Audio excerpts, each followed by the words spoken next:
Ma sœur pensait que j'étais sa servante de garde permanente non rémunérée, alors j'ai fini par verrouiller ma porte. Elle a réagi en disant à mes parents que j'étais instable et un danger pour ses enfants. 1 heure plus tard, j'ai été forcé de montrer les images de surveillance à un policier, et j'ai tendu un piège qu'elle n'a pas vu venir. C'est là que l'histoire commence vraiment, et vous ne voudrez pas manquer ce qui va se passer. Assurez-vous d'être abonné pour voir la fin. Nous sommes toujours curieux. D'où regardez-vous tous aujourd'hui? Dites-le nous dans les commentaires. La migraine avait commencé il y a 1 heure. Une douleur sourde familière derrière mon œil gauche qui signalait une explosion imminente de douleur. J'avais pris mes médicaments, mais je savais que j'étais à court de temps. Je fixais le fichier audio sur mon ordinateur, le curseur clignotant d'un air moqueur. Rapport chirurgical urgent. Docteur Al-Jaml. Le fichier était nommé urgent, il s'agissait d'une triple pontage complexe, et le chirurgien, connu pour parler très vite, avait dicté plus de 40 minutes de notes post-opératoires que je devais transcrire, relire et renvoyer dans les 2 heures suivantes. Mon plus gros client, un groupe chirurgical qui payait la moitié de mes factures mensuelles, dépendait de moi pour ce genre de rapidité. À 42 ans, j'avais construit une carrière précaire de pigiste en tant que transcripteur médical. Un travail qui exigeait un silence absolu et une concentration intense, le tout depuis le petit bureau à domicile que j'avais tant lutté pour maintenir. Ma concentration a été brisée par le crissement du gravier dans mon allée. Je n'avais même pas besoin de lever les yeux. C'était le bruit de ma vie qui déraillait, le bruit de ma jeune sœur, Laura. J'ai jeté un coup d'œil à l'horloge. 10h15 un mardi. J'ai vu sa berline déglinguer à travers les stores, celle pour laquelle j'avais co-signé. Je l'ai vue sortir, ses mouvements précipités et agités. Elle est allée à la porte arrière et j'ai vu les petites têtes de mon neveu et de ma nièce, Liam, 9 ans, et Sophie, 6 ans. Mon cœur s'est serré comme d'habitude, un mélange d'amour pour eux et une appréhension brûlante de leur mère. Un scénario familier était sur le point de se dérouler. Laura enverrait un SMS, « Je suis là », puis entrerait immédiatement sans y être invitée, laissant tomber les sacs à dos des enfants sur mon sol propre. Elle me donnerait une excuse haletante et fausse, « Mon agent vient d'appeler », ou « J'ai une énorme collab d'influence en cours ». Et puis elle serait partie, me laissant jongler avec des enfants trop énergiques et souvent indisciplinés avec un rapport chirurgical urgent qui ne pouvait en aucun cas être en retard. Mais aujourd'hui, c'était différent. Aujourd'hui, la migraine était un étau. Aujourd'hui, la date limite était inflexible. Aujourd'hui, j'en avais enfin assez. Alors que j'entendais ses pas familiers et confiants sur le porche, je ne suis pas allé à la porte. Au lieu de cela, j'ai appuyé sur l'icône de verrouillage sur mon téléphone, qui contrôlait ma serrure intelligente. J'ai entendu le bruit du pen dormant. Un instant plus tard, la caméra de ma sonnette a sonné sur mon téléphone, et le visage de Laura est apparu sur l'écran, avec l'air agacé. Théa, ouvre. Il gèle. Je me suis penché vers le haut-parleur de l'interphone sur mon bureau. Ma voix est sortie plus calme que je ne me sentais. Salut, Laura. Je ne peux pas aujourd'hui. Elle s'est figée, ses sourcils parfaitement microbladés se relevant. Quoi? De quoi tu parles? Ouvre la porte. Je ne peux pas, répétai-je, ma voix ferme, bien que mon estomac se tordait. J'ai un délai de travail critique, celui dont je t'ai parlé hier soir. Je ne peux pas garder les enfants. Tu dois partir. Pendant une seconde, elle a juste regardé la caméra, son expression vide d'incrédulité. Le droit était si complet que le concept de non ne passait tout simplement pas. Puis, son visage s'est tordu. C'était comme regarder un masque se fissurer et tomber. « Tu te moques de moi » a-t-elle crié, sa voix aiguë et perçante. Elle s'est avancée et a frappé du poing sur la porte. « Théa, ne sois pas comme ça. Je n'ai pas le temps pour tes humeurs. Ouvre cette porte tout de suite. Je n'ai pas d'humeur, Laura. Je travaille. J'ai une date limite qui paie mon hypothèque. Tu ne peux pas juste les déposer ici. Je te l'ai dit. C'est une urgence, a-t-elle crié. Liam et Sophie étaient maintenant sortis de la voiture, debout sur l'allée, avec l'air petit et confus. Mon cœur s'est serré pour eux. Quelle est l'urgence, Laura, ai-je demandé, ma voix dangereusement calme. Elle a balbutié. Ma réunion. C'est avec une grande marque. Ça pourrait être ma grande chance, Théa, et tu essaies de la ruiner. Tu es tellement égoïste. Tu restes juste assise là toute la journée à ne rien faire. Je ne fais rien. Je travaille, ai-je dit, ma patience se rompant. Et tu sais que c'est le cas. Tu fais ça à chaque fois. Tu dois trouver quelqu'un d'autre. Il n'y a personne d'autre, a-t-elle gémi. Et cette fois, elle a donné une gifle ouverte de toutes ses forces sur ma porte d'entrée. Le bois a tremblé. Tu es leur tante. C'est ton travail. Qu'est-ce qui ne va pas chez toi? Tu es sans cœur. Tu vas me faire perdre ce travail. Sophie a commencé à pleurer. Je me sentais comme la plus basse forme de vie sur Terre, mais je suis resté ferme. Si je cédais maintenant, je céderais pour toujours. Rentre chez toi, Laura, ou trouve une autre solution. Je n'ouvrirai pas la porte. Son visage est devenu pâle d'une rage qui était terrifiante à voir. Elle a pointé un doigt tremblant vers la caméra. Tu vas le regretter, a-t-elle chuchoté, sa voix venimeuse. Tu n'as aucune idée de ce que tu viens de faire. Elle a attrapé un Liam abasourdi par le poignet, a empoigné une Sophie en pleurs et est retournée en trombe à sa voiture. Elle les a jetés sur la banquette arrière, sans même les attacher, ai-je noté avec une nouvelle vague de colère, a claqué sa porte et a dérapé hors de mon allée, projetant du gravier sur ma pelouse. Je me suis tenu dans ma maison silencieuse, mon cœur battant à tout rompre contre ma poitrine. La migraine n'était plus une douleur sourde. C'était une explosion totale de douleurs blanches et brûlantes. La trahison était pire que le diagnostic lui-même. Je suis resté figé dans mon bureau pendant 5 bonnes minutes après la disparition de sa voiture. Mes mains tremblaient tellement que je ne pouvais pas tenir ma souris. Le silence de la maison semblait anormalement fort, amplifié par le tintement fantôme des cris de Laura dans mes oreilles. L'adrénaline de la confrontation avait momentanément éclipsé la douleur de ma migraine. Mais maintenant, tout revenait en force, un cocktail toxique de culpabilité, de rage et d'agonie physique. Ma première impulsion a été de courir après elle, de l'appeler et de m'excuser, de dire « ramène-les ». C'est bon. Je vais me débrouiller. C'était le rôle que j'avais toujours joué. J'étais Théa, la personne fiable, la sœur aînée ennuyeuse, stable et rigide qui existait pour nettoyer les dégâts causés par Laura, la personne pleine d'entrain. Toute ma famille, en particulier nos parents, Margaret et Robert, avaient renforcé cette dynamique pendant plus de 30 ans. Laura avait de la passion. J'avais des responsabilités. Laura avait des rêves. J'avais un emploi. Mais alors que je m'enfonçais dans ma chaise de bureau, l'injustice flagrante de tout cela a renforcé ma détermination. Je me suis souvenu avec une clarté cristalline de ce qui s'était passé à peine 3 semaines auparavant. Laura avait fait le même coup, déposant les enfants avec juste 1 heure, Théa, je te le promets. Alors que j'étais au milieu d'un test de transcription en direct et chronométré pour une nouvelle clinique de neurologie très bien rémunérée, cette heure s'était transformée en 6. Liam avait commencé à jouer avec mon modem et ma connexion Internet avait été coupée au milieu du test. J'ai échoué. J'ai perdu le client potentiel, un contrat qui aurait valu des milliers de dollars. Lorsque j'ai confronté Laura, elle a minimisé la situation en riant. Oh, Théa, ne sois pas si dramatique. Ce n'est que de l'argent. Je te rembourserai. Elle ne m'a jamais remboursé un centime. Elle me devait toujours pour avoir co-signé sa voiture, pour les 3 mois de son loyer que j'avais couvert l'année dernière, pour le flux incessant de juste $50 dont elle avait besoin pour l'essence ou l'épicerie. La culpabilité a commencé à s'estomper, remplacée par une colère froide et dure. Je n'étais pas seulement en colère pour moi-même, pour mon revenu perdu ou pour la douleur lancinante dans mon crâne. J'étais en colère pour Liam et Sophie. Quel genre de mère utilise ses enfants comme des béliers émotionnels? Quel genre de personne crie et jure devant eux, puis démarre en trombe hors d'une allée sans même les attacher? J'ai regardé le petit moniteur discret dans le coin de mon bureau. Il affichait 4 flux de caméras de mon système de sécurité domestique. Je l'avais fait installer il y a 1 an, non pas pour les cambrioleurs, mais pour Laura. Cela m'avait semblé extrême à l'époque, voire paranoïaque.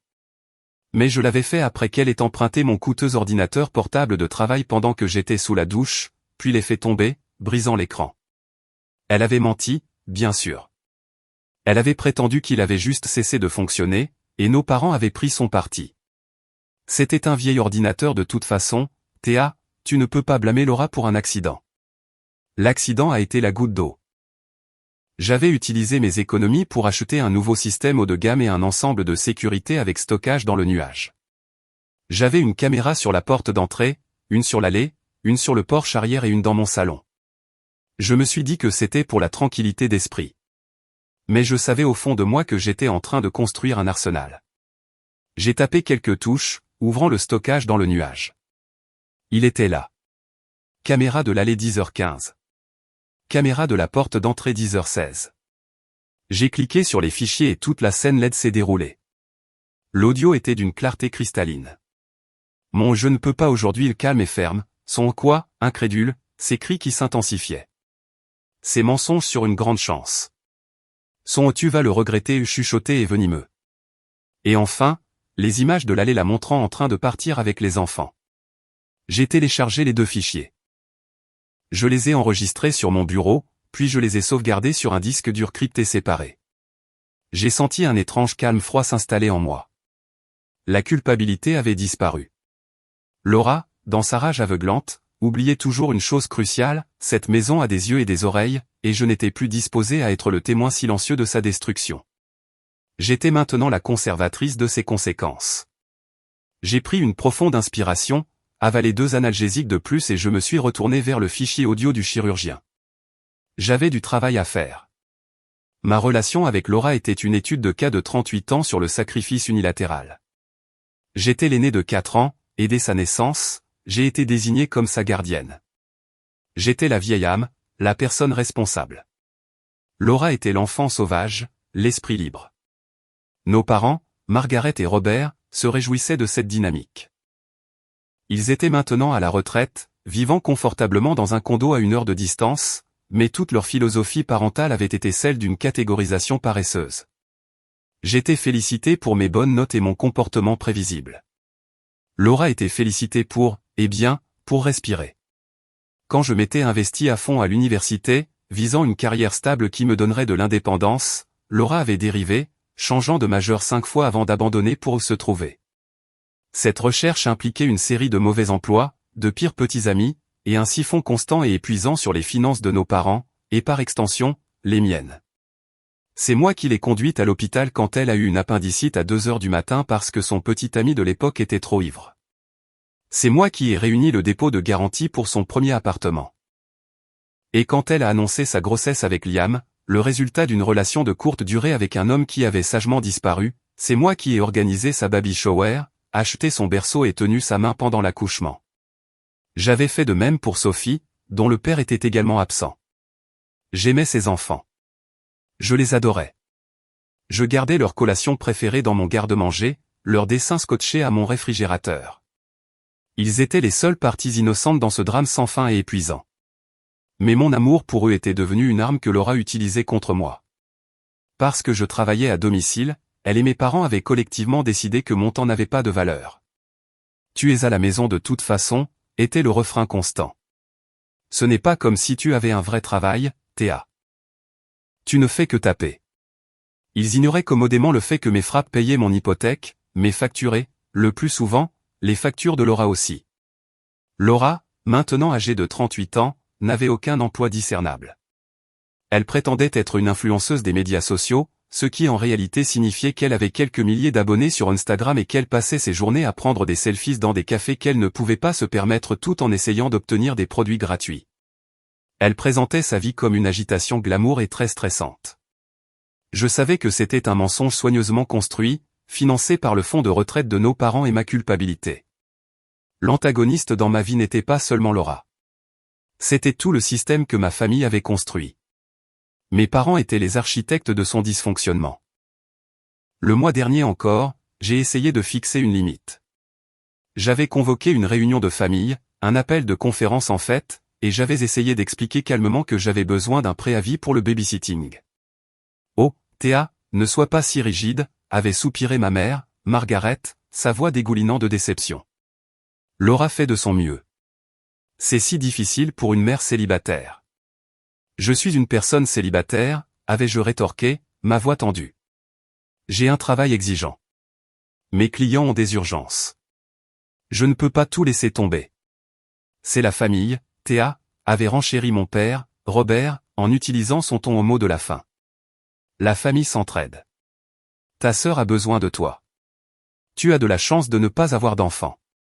Tu ne sais pas ce qu'est le vrai stress. L'implication était claire. Mon stress, mon travail, ma vie étaient secondaires aux caprices de Laura. Mes sacrifices n'étaient pas considérés comme des sacrifices. Ils étaient considérés comme des obligations. Ma maison n'était pas mon sanctuaire. C'était la garderie gratuite de Laura. Laura elle-même était la plus polie et la plus manipulatrice de tous. Elle pouvait pleurer sur commande, racontant des histoires de malheur sur des occasions ratées de peu et des cruelles ironies du sort. Elle parlait de sa marque et de son réseau avec un visage impassible, comme si elle était une PDG et non quelqu'un qui avait été expulsé 2 fois en 3 ans. Ses réunions étaient presque toujours des déjeuners avec des amis. Ses urgences étaient des rendez-vous chez le coiffeur. C'était un trou noir de besoin, et j'avais été sa principale source d'énergie pendant toute ma vie. Aujourd'hui, j'avais enfin coupé la ligne d'alimentation. Et alors que j'étais assise à mon bureau, le silence dans la maison ressemblait moins à un vide qu'à un bouclier. Je savais que le combat n'était pas terminé. Ce n'était que le coup d'envoi. Mais pour la première fois, je n'attendais pas de voir ce qu'elle allait faire ensuite. Je les attendais. Les pulsations dans ma tête s'étaient atténuées en une douleur sourde, grâce aux médicaments et à la concentration soudaine et aiguë de ma colère. J'avais réussi à terminer la transcription urgente du docteur Aljaml, en vérifiant 3 fois pour m'assurer qu'il n'y avait pas d'erreur, et je l'avais envoyé par courriel au groupe chirurgical avec 10 minutes de marge. Le soulagement a été immédiat, mais il a été de courte durée. Ma victoire me semblait creuse, éclipsée par la certitude que des représailles allaient suivre. Laura n'était pas du genre à accepter la défaite. Elle était du genre à faire monter les enchères, à brûler la terre. Mon piège astucieux, comme j'avais fini par l'appeler, était le système de sécurité. C'était mon seul moyen de pression dans une dynamique familiale qui était truquée contre moi depuis ma naissance. J'avais installé le système après l'incident de l'ordinateur portable, en payant un supplément pour le plan de stockage premium dans le nuage qui sauvegardait tous les fichiers pendant 30 jours, quoi qu'il arrive. J'avais choisi des caméras avec une vidéo haute définition et, surtout, un son haute fidélité. Je voulais un enregistrement. Je ne savais pas exactement à quoi je me préparais. Peut-être juste pour me prouver que je n'étais pas folle, que le gaslighting que je subissais était réel. Maintenant, je savais que le système n'était pas seulement pour ma tranquillité d'esprit. C'était mon témoin. Je suis allé dans la cuisine pour préparer une tasse de thé, mes mains n'étant toujours pas parfaitement stables. J'étais une victime passive par nature. Mon instinct était d'arranger les choses, de m'excuser même quand je n'avais pas tort, juste pour que la tension cesse. Mais quelque chose en moi avait craqué ce matin. C'était la vue du visage de Sophie, sa petite bouche tremblant alors que sa mère criait. C'était la façon désinvolte et dangereuse dont Laura avait démarré en trombe sans les attacher. Il ne s'agissait plus seulement de moi et de mon travail. Il s'agissait d'eux. Mon téléphone, posé sur le comptoir de la cuisine, a vibré. Mon estomac a fait un bond. C'était un SMS, non pas de Laura, mais de ma mère, Margaret. Appelle-moi tout de suite. Que as-tu fait à ta sœur? Les majuscules, l'accusation, pas que s'est-il passé, ou est-ce que tout va bien, mais qu'as-tu fait? Le verdict était déjà rendu. J'étais coupable. Mon pouce a plané au-dessus du bouton d'appel. Je pouvais parfaitement imaginer la conversation. La voix de ma mère, épaisse de déception et d'inquiétude fabriquée. Théa, Laura est hystérique. Elle a dit que tu l'avais enfermée dehors dans le froid. Elle a dit que tu lui avais crié dessus devant ses pauvres enfants. Elle est chez nous en ce moment, elle pleure à chaudes larmes. Comment as-tu pu être si cruel? Et je me défendrai, ma voix devenant de plus en plus aiguë au fur et à mesure que je devenais plus frustré. Ce n'est pas ce qui s'est passé. Elle ment. J'avais une date limite. Et mon père se joindrait à la conversation. Théa, ta sœur est dans un état fragile. Tu dois t'excuser. Tu dois arranger les choses. Tu es en train de déchirer cette famille. Je serais en infériorité numérique, déjoué et écrasé, comme je l'avais été 1 millier de fois auparavant. Je terminerai l'appel en me sentant épuisé, vaincu et pleine de doutes. Pas cette fois. J'ai pris une profonde inspiration et j'ai pris une décision. Je n'étais plus une victime passive. J'étais une stratège active. Je ne les appellerai pas. Je ne m'engagerai pas. Ils ne cherchaient pas la vérité. Ils cherchaient ma soumission. Au lieu de cela, je suis retourné à mon ordinateur. J'ai ouvert mon courriel et j'ai composé un nouveau message à mon adresse électronique personnelle et privée. J'ai joint les deux fichiers vidéo, Sonnet 10h16 MP4 et Allez 10h18 MP4. J'ai cliqué sur Envoyer. Maintenant, les fichiers se trouvaient dans deux systèmes de nuages distincts, plus mon disque dur externe. Ils étaient en sécurité. Mon téléphone a vibré encore et encore. Une série de textos de ma mère, chacun plus frénétique que le précédent. Théa, décroche le téléphone. Ce n'est pas drôle. Laura est une épave. Ton père est furieux. Est-ce que tu l'as puni? C'est ça? Tu es incroyablement infantile. J'ai regardé les messages apparaître et pour la première fois, je n'ai rien ressenti. Ni culpabilité, ni panique, juste une certitude froide et claire. Il suivait un scénario, mais j'avais le vrai. J'avais la vérité enregistrée en haute définition. J'ai retourné mon téléphone, éteignant l'écran. Je ne participerai pas à mon propre assassinat de personnage. J'attendrai. La charge de la preuve ne m'incombait plus. Elle reposait sur les fichiers vidéo enregistrés sur mon disque dur. J'ai préparé une autre tasse de thé et j'ai attendu leur prochain coup. Je savais que ce ne serait pas seulement un appel téléphonique. Le calme dans ma maison a duré exactement 45 minutes. C'était juste assez long pour que je commence à remettre en question ma propre décision, à me demander si j'avais imaginé tout cela. Si j'étais vraiment le monstre froid et égoïste qu'il pensait tous que j'étais. La migraine était toujours un tambour sourd et lancinant, et le silence semblait l'amplifier. Puis j'ai entendu une portière de voiture claquer. Pas seulement une, mais deux. J'ai regardé mon moniteur de sécurité. Ce n'était pas la berline de Laura. C'était le VUS bleu foncé de mon père. Mon cœur s'est effondré. Ils n'avaient pas seulement appelé. Ils avaient conduit pendant 1 heure pour me confronter. Ma sonnette a sonné. Pas un ding-dong poli, mais un ding long et impatient pendant que quelqu'un maintenait le bouton enfoncé. Puis vinrent les coups. Pas les coups hystériques et maladroits de Laura, mais le poing lourd et justicier de mon père, Robert. Théa, ouvre cette porte. Nous savons que tu es là, a-t-il tonné. J'ai marché jusqu'à mon bureau, mes jambes ressemblant à du plomb, et je me suis assise à mon bureau. J'ai activé l'interphone comme je l'avais fait avec Laura. Que voulez-vous? Le visage de ma mère est apparu dans la caméra, pas les pincées de colère. Ne nous demande pas que voulez-vous, Théa. Cela est allé assez loin. Laissez-nous entrer. Nous devons parler de ce que tu as fait à ta sœur. Je ne lui ai rien fait, ai-je dit, ma voix tremblant malgré ma détermination. Je travaille, je lui ai dit. Je ne pouvais pas garder les enfants. C'est elle qui a fait une crise de colère. Elle est bouleversée, a crié ma mère, ses mains s'agitant vers sa poitrine dans un geste de pur théâtre. Elle est venue vers nous en larmes, disant que tu lui avais crié dessus ainsi qu'aux enfants, que tu lui avais dit. Que tu lui avais dit que tu souhaitais qu'elle ne les ait jamais eus. Comment as-tu pu?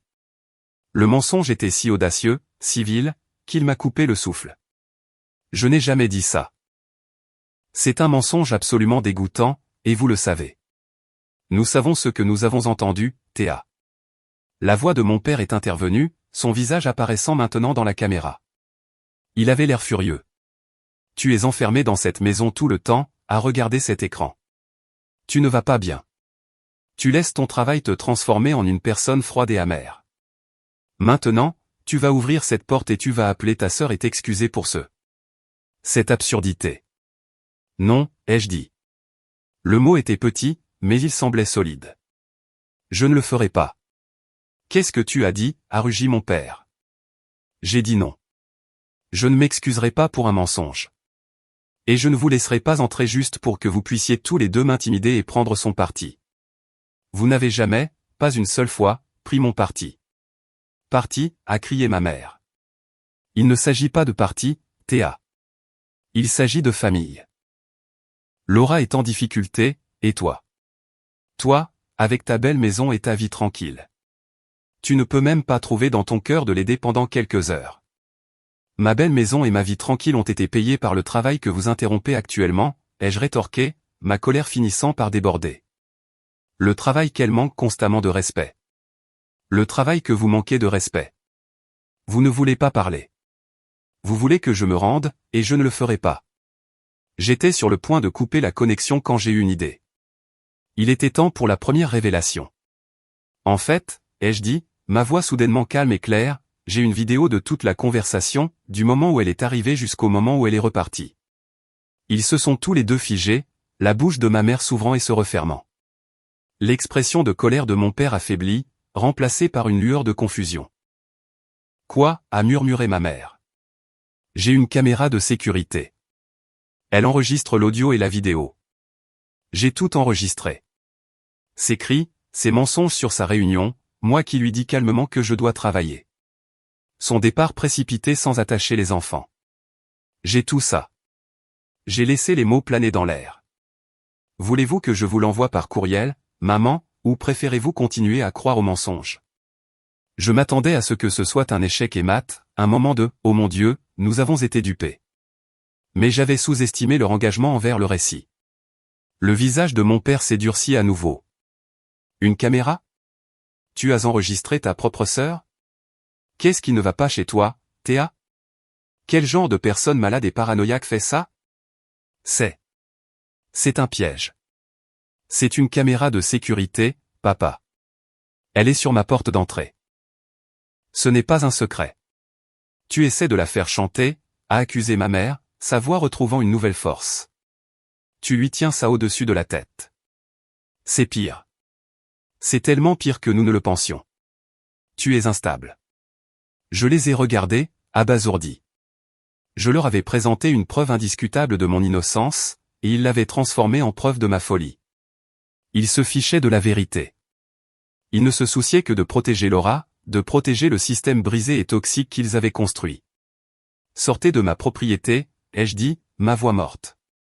Sortez de ma propriété ou j'appellerai la police pour intrusion. J'ai coupé le flux de l'interphone. Je regardais l'écran alors qu'il se tenait là, stupéfait et silencieux. Mon père avait l'air de vouloir défoncer la porte, mais ma mère posa une main sur son bras. Ils se disputèrent un instant, leurs visages déformés. Finalement, ils retournèrent à leur SUV en trombe et s'éloignèrent. J'étais assise à mon bureau, tout mon corps vibrait. Ils croyaient que j'étais instable. Ils croyaient que j'étais la méchante. J'avais abattu ma carte et cela s'était retourné contre moi. Et je savais avec une certitude terrifiante et angoissante ce qui allait se passer ensuite. La maison était à nouveau silencieuse, mais cette fois, le silence était menaçant. Ma confrontation avec mes parents avait été un désastre. J'avais joué mon atout, la vidéo, et ils n'avaient pas seulement refusé de me croire, ils l'avaient transformée en une raison supplémentaire de me condamner. En essayant de prouver que j'étais saine d'esprit, je n'avais fait que confirmer leur récit selon lequel j'étais instable. Ma migraine, qui s'était momentanément retirée, revint en rugissant. Je me sentais malade. Laura, mes parents, c'était un système fermé. Toute preuve qui contredisait leur vision du monde selon laquelle Laura était une victime et moi une bourreau de travail sans cœur était rejetée et transformée en une nouvelle attaque. Je n'étais plus seulement égoïste. J'étais paranoïaque, malade et instable. Je faisais les 100 pas dans mon salon, mon esprit s'emballait. Quelle était leur prochaine manœuvre? Ils ne pouvaient pas me forcer à m'excuser. Ils ne pouvaient pas me forcer à les laisser entrer. Que restait-il? Laura était désespérée. Elle avait été humiliée à ma porte. Elle avait réussi à exciter nos parents, mais leur siège avait échoué. Elle m'avait dépeinte comme une sœur cruelle et sans cœur, et maintenant, grâce à mon propre aveu, comme une paranoïaque qui enregistrait sa propre famille. Elle était à fond dans ce mensonge. Elle ne pouvait plus reculer maintenant. Mon téléphone, que j'avais laissé sur le comptoir de la cuisine, vibra.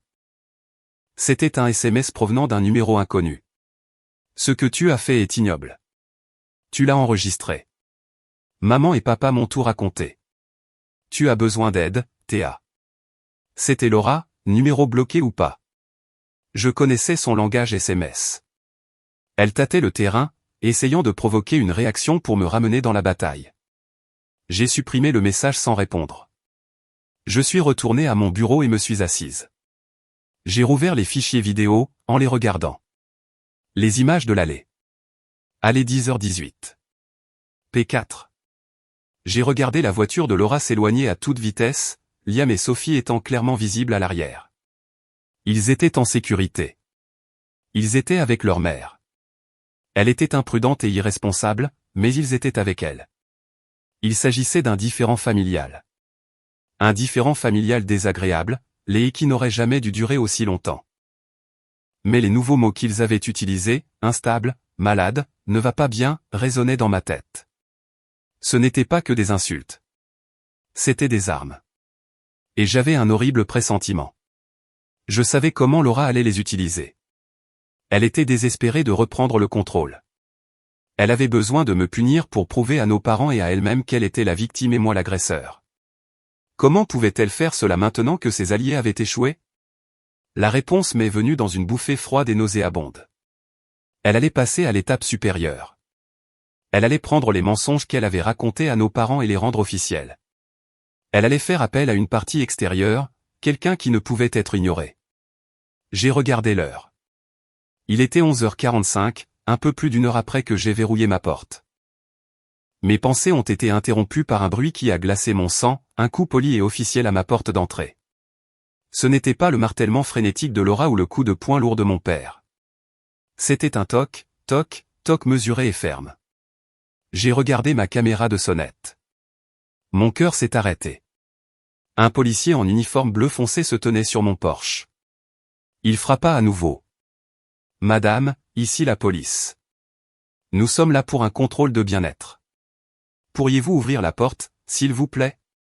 C'était ça. C'était sa manœuvre. Laura, dans un dernier acte de méchanceté désespérée et impardonnable, avait appelé la police. Elle avait transformé notre drame familial privé et en un spectacle public, en utilisant comme arme les personnes même censées nous protéger. Elle montait son dossier, non pas avec la vérité, mais avec des mensonges si monstrueux qu'elle espérait qu'on les croirait. Elle affirmait que j'étais un danger. Je voyais maintenant son objectif final.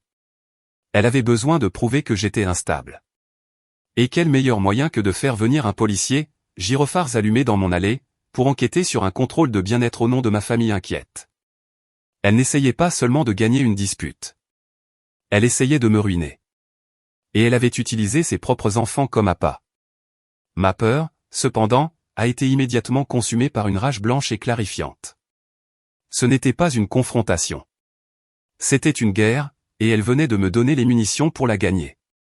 J'ai pris une grande inspiration stabilisatrice. J'ai lissé ma chemise, je me suis dirigé vers la porte d'entrée et j'ai déverrouillé le verrou. Je l'ai ouverte. L'agent était grand, avec un visage las et professionnel. Il avait l'air d'avoir la quarantaine. « Madame, êtes-vous Théa » demanda-t-il, sa main reposant près de sa ceinture. « Oui, monsieur l'agent, je suis Théa. Comment puis-je vous aider ?» J'ai gardé ma voix parfaitement égale, polie et calme. « Madame, nous avons reçu un appel, un contrôle de bien-être de la part de Laura, Margaret et Robert, votre famille. Ils ont exprimé de vives inquiétudes quant à votre bien-être. Ils ont dit que vous agissiez de manière erratique, que vous pourriez être un danger pour vous-même. Ils ont également mentionné qu'il y avait des enfants ici et que vous ne répondiez pas à votre téléphone. Les mensonges étaient empilés si haut, si vite. Un danger pour moi-même? Des enfants ici? C'était un mensonge conçu pour le faire venir à ma porte rapidement. Monsieur l'agent, dis-je, je vais parfaitement bien. Je ne suis pas un danger pour moi-même. Et comme vous pouvez le constater, il n'y a pas d'enfants ici. Je suis au milieu de ma journée de travail. L'agent regarda par-dessus mon épaule dans mon salon calme et ordonné. Il semblait très inquiet, madame. Ils ont dit que vous les aviez enfermés dehors, que vous criez et que vous étiez instable. Cela vous dérangera-t-il que j'entre un instant juste pour vérifier que tout va bien? Cela ne me dérangerait pas du tout. Veuillez entrer, dis-je en me mettant de côté. Il entra juste dans l'entrée, ses yeux scannant la pièce. Vous vivez seul, madame? Oui. Je travaille à domicile comme transcripteur médical. C'est un travail très exigeant qui nécessite beaucoup de calme. Je vois, dit-il, bien qu'il ait toujours l'air sceptique. Votre sœur Laura. Elle a dit qu'elle était là ce matin avec ses enfants et que vous, eh bien, elle a dit que vous aviez craqué, que vous aviez refusé de la laisser entrer et que vous lui criez dessus. C'était le moment, la confrontation. Mais ce ne serait pas le désordre bruyant et dramatique que Laura avait envisagé. Ce serait calme, silencieux et systématique. Monsieur l'agent, dis-je en désignant mon bureau, c'est moi qui suis harcelé. Ma sœur, ma mère et mon père sont tous venus ici aujourd'hui pour semer le trouble. Ma sœur a déposé un faux rapport, et j'ai des preuves. Il haussa un sourcil. Des preuves. Veuillez entrer dans mon bureau. Il me suivit. Je m'assis à mon bureau et affichai les images de sécurité sur mon écran principal. J'ai un système de sécurité, monsieur l'agent. Il enregistre l'audio et la vidéo. Voici ma sœur Laura arrivant à 10h15. J'ai cliqué sur lecture sur le fichier de la sonnette 10h16p4. L'agent se tenait derrière moi et regardait en silence. Il a vu le visage de Laura apparaître. Il a entendu ma voix calme et claire.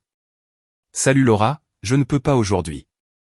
Il a entendu son cri immédiat et de plus en plus fort. Tu plaisantes? Ouvre cette porte tout de suite. Il a entendu mon explication ferme et patiente concernant mon travail. Il a entendu son mensonge à propos de sa grande opportunité. Il l'a entendu me traiter d'égoïste et de sans cœur. Il a entendu son venimeux, tu vas le regretter. J'ai ensuite cliqué sur le deuxième fichier. Allez 10h18. MP4. Et ceci, monsieur l'agent, et la caméra de l'allée, horodatée quelques secondes plus tard. Voici ma sœur qui s'éloigne en voiture avec ses enfants, qui étaient, comme vous pouvez le constater, en sécurité dans sa voiture. Ils n'ont jamais été dans ma maison. Ils n'ont jamais été sous ma garde, et ils n'ont jamais été en danger, à moins que vous ne comptiez sa conduite imprudente. Le visage de l'agent, qui avait été neutre et sceptique, s'était durci pour devenir un masque d'agacement pur. On lui avait menti. Son temps avait été gaspillé. Et juste au moment où il allait parler, comme par magie, une portière de voiture claqua dehors. Puis une autre. J'ai regardé mon écran. La berline de Laura, le SUV de mon père. Tous les trois, Laura, Margaret et Robert, se précipitaient sur mon allée, leur visage affichant une expression de juste préoccupation. Ils avaient clairement suivi la police, programmant leur arrivée pour être la famille secouriste. Ils virent la porte ouverte et entrèrent en trombe. Monsieur l'agent, Dieu merci, pleura ma mère en se précipitant vers lui. Va-t-elle bien? Nous étions si inquiets. Vous voyez, hurla Laura en pointant un doigt tremblant vers moi. Elle est folle. Elle nous a tous enfermés dehors. Elle est instable. Je vous l'avais dit. L'agent leva une main. L'effet fut instantané. Tous les trois s'arrêtèrent, leur entrée dramatique étant interrompue. Madame, dit-il d'une voix dure, s'adressant directement à Laura, je viens de revoir les images de sécurité de votre rencontre ce matin. Le visage de Laura passa du pâle au blanc fantomatique. Mes parents avaient l'air confus. Des images, dit mon père. C'est exact, continua l'agent, ses yeux fixés sur Laura. J'ai vu l'événement dans son intégralité.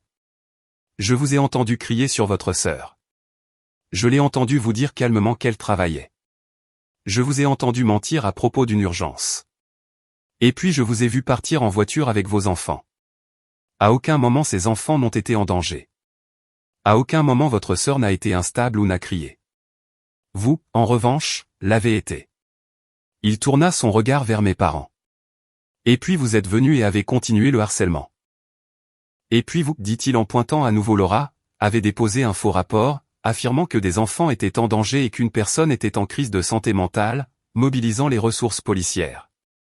Les expressions triomphantes et inquiètes avaient disparu, remplacées par un choc pur et sans mélange. Ma mère avait l'air de vouloir s'évanouir.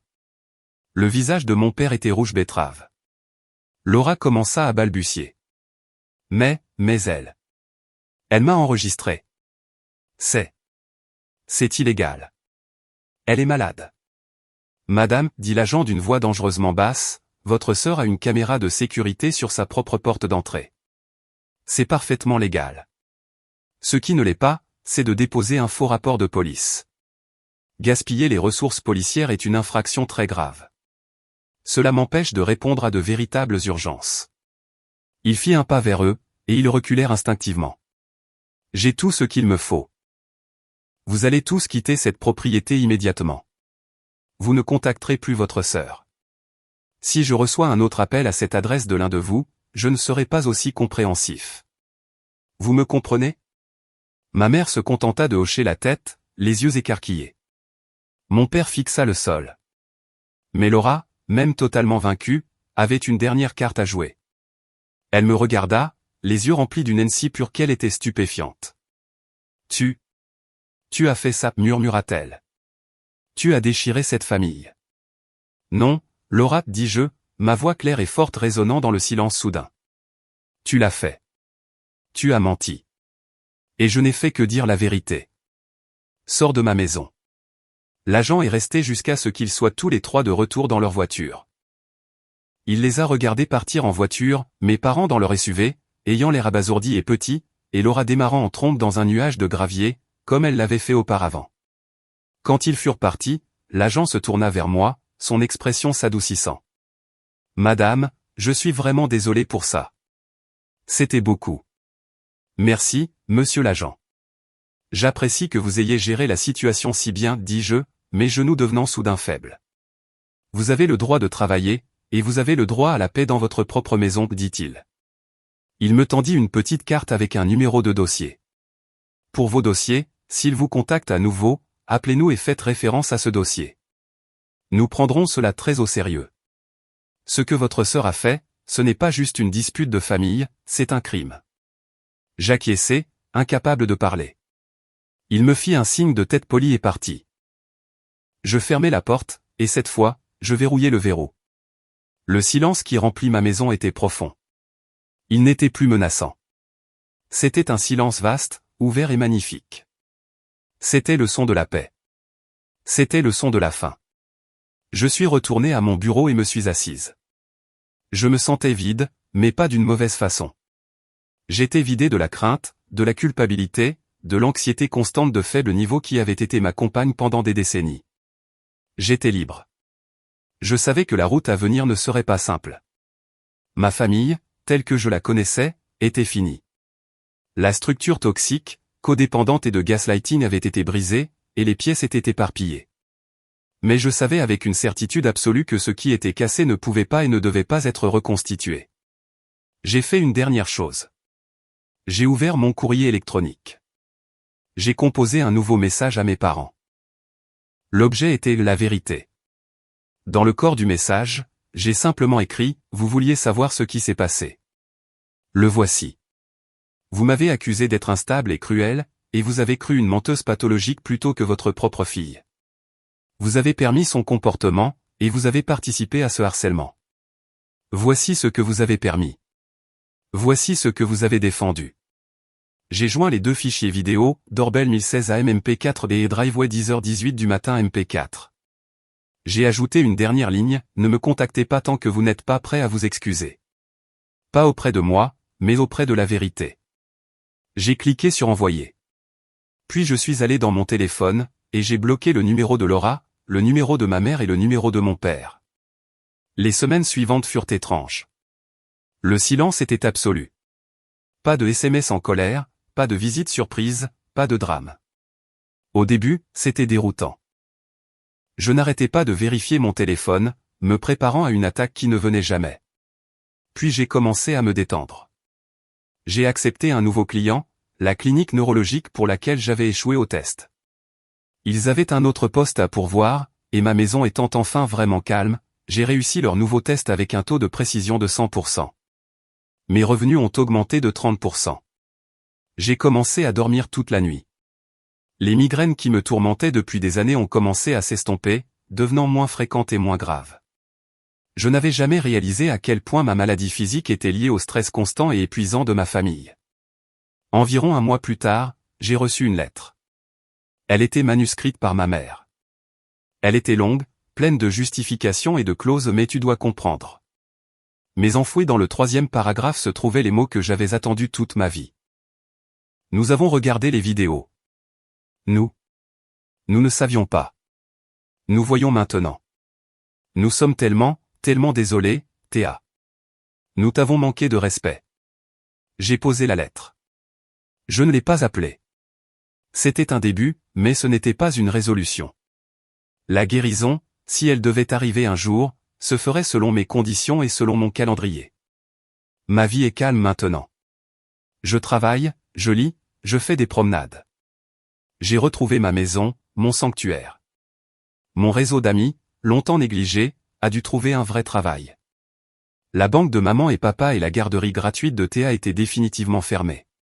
Elle est furieuse, mais sa colère n'a plus aucun pouvoir sur moi. J'ai ma paix. J'ai ma preuve. Et j'ai ma justification. Et il s'avère que cela vaut tellement plus que l'idée brisée et toxique de l'amour d'une famille.